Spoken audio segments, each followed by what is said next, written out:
right there is how you play incredibly below average golf.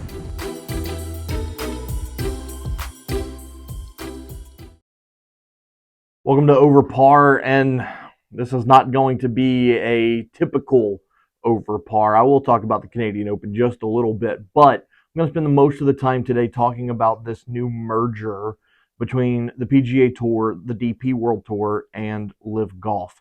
So, for the last 18 or so months, LIV and the PGA Tour have gone at each other's throats, bashing the other at every possible point, and it went as far as the PGA Tour commissioner basically telling guys that were leaving the PGA Tour to go to LIV that they were bad people.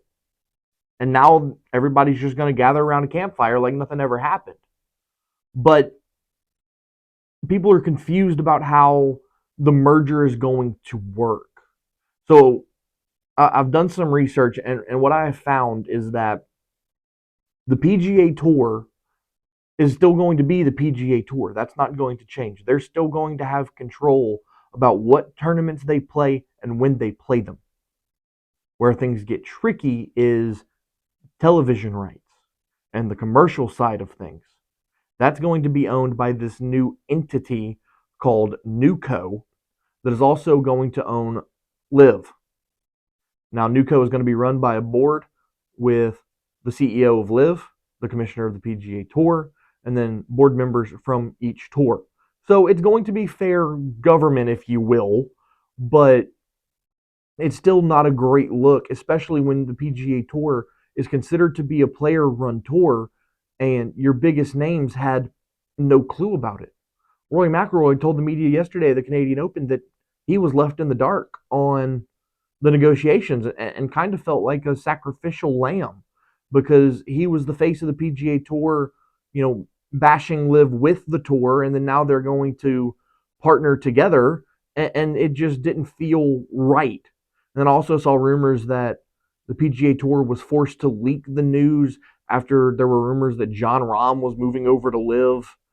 There's a lot of mess here that needs to get cleaned up. But the moral of this story is that this is, in my opinion, this is not a good move for golf.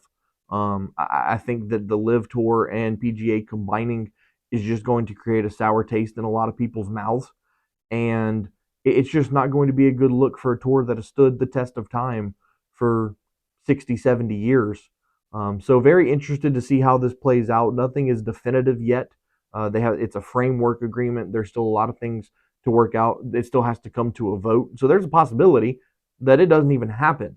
But the fact that it was even agreed upon by the powers that be is very concerning. The Canadian Open this weekend getting underway today here on a Thursday. It's going to be a good weekend up in Canada. Final tune-up for the U.S. Open next week. Rory McIlroy playing this weekend. Had a great weekend last weekend at the Memorial. I would not be surprised if he's in the mix come Sunday. It'll be a good weekend. Again, my pick is Rory McIlroy.